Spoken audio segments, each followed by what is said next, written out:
Hi, and welcome to another episode of Hot Takes with me, the Silver Fox.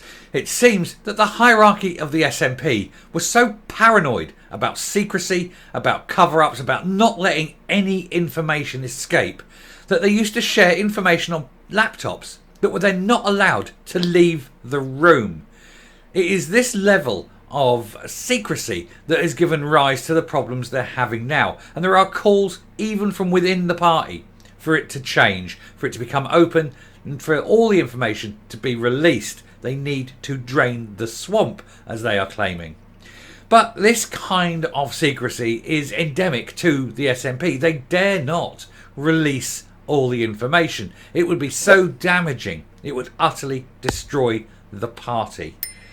So where do they go? How do they progress if they need to answer the calls for openness and yet not let anybody know what the hell has been going on? It's a tough call, it's a tough decision, and it's up to Humza Yousaf to make that decision. It is by hard decisions that leaders are judged, although we all know that he is really not much of a leader. Anyway, we'll have a look at this article, see what's going on, see why they're so secret, and see other revelations about what's coming out over this investigation. Here goes. SNP insiders say it's time to drain the swamp in toxic and secrecy obsessed nationalist party. Nationalist Socialist Party, should we say. Party bosses were so paranoid about leaks about the SNP's finances that they shared information on laptops that were then not allowed to leave the room, while internal complaints have been allowed to drag on for years. And he's inherited this mess, but he is incapable of dealing with this mess because his mentor hasn't shown him the way. He's still naive in comparison with Sturgeon. More extraordinary details have emerged about the secretive and increasingly paranoid clique at the top of the SNP under Nicola Sturgeon's time in charge of the party.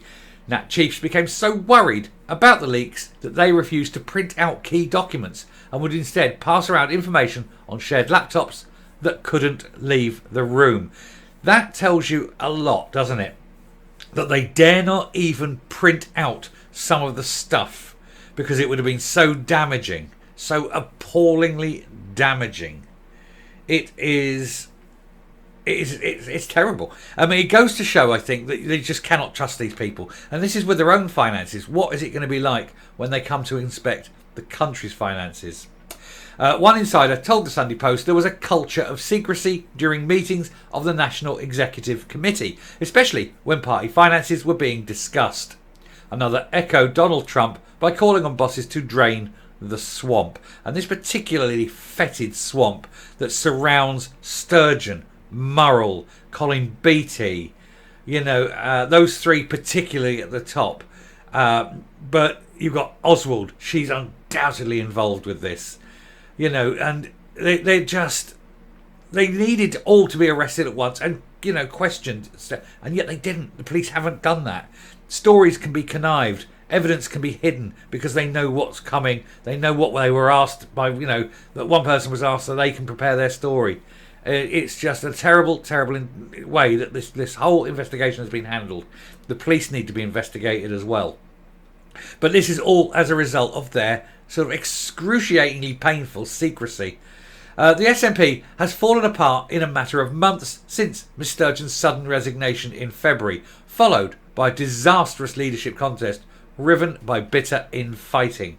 Police then arrested former SNP Chief Executive Peter Murrell, Miss Sturgeon's husband, and former Treasurer Colin Beattie. I'm amazed Oswald has not yet been arrested. I'm amazed even more so that Sturgeon is as yet unarrested. It beggars belief that she has not been arrested.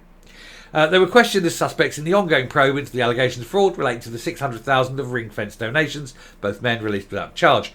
Meanwhile, a row has erupted in North Lanarkshire over the alleged failure to investigate complaints of sexual harassment against former SNP council leader Jordan Linden. Done a couple of videos on that. He is a man who likes to inappropriately touch teenagers. He was forced to step down.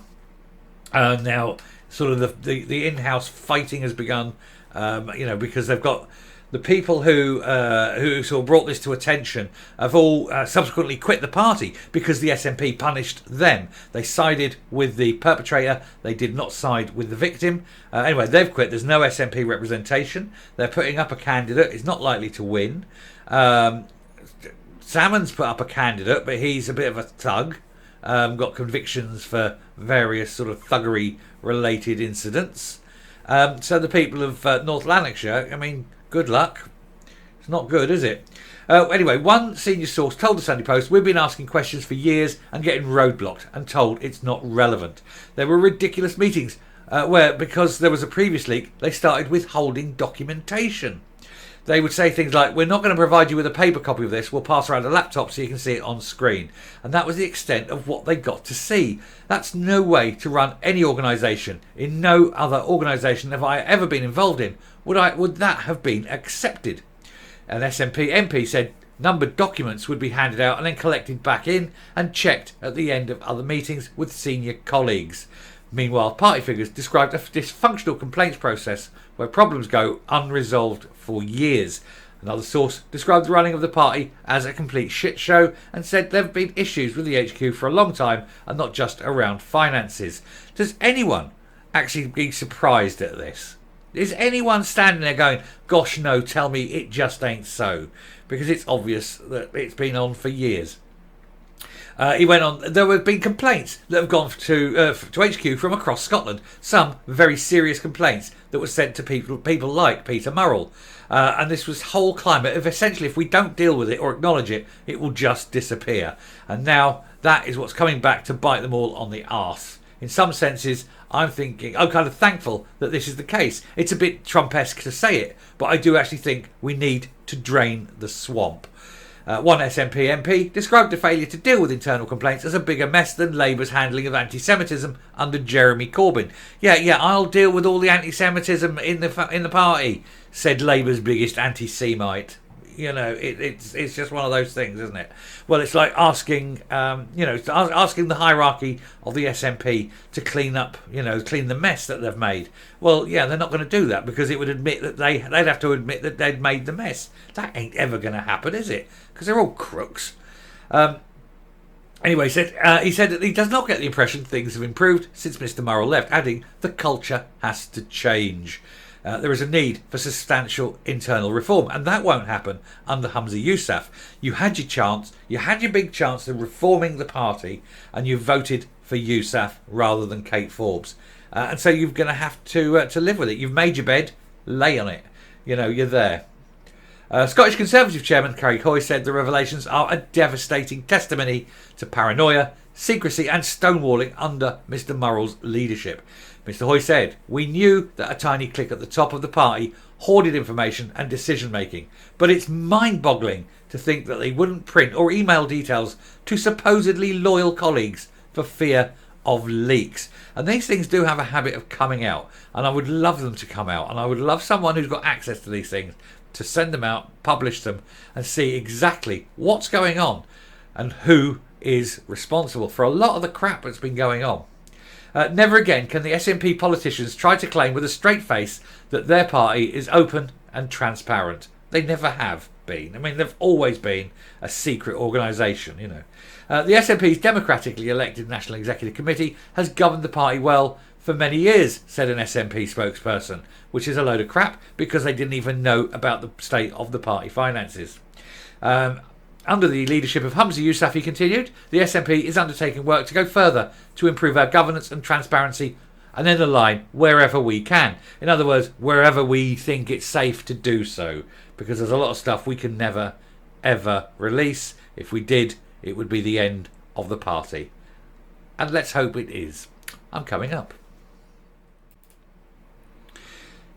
All those years of never releasing anything, never telling anybody anything, passing round laptops because you don't want to print things out.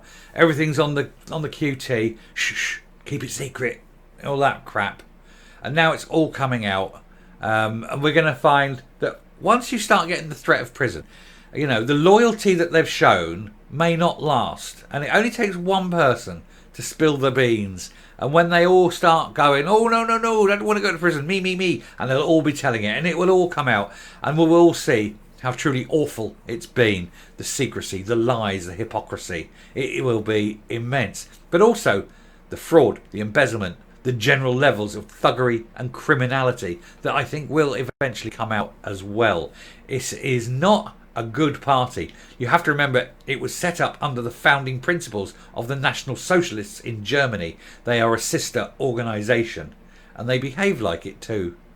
Well, good luck to them. I hope it all goes down the pan. I hope every single one of them is exposed for the god-awful people they truly are. And I hope that a lot of them end up doing serious time in prison.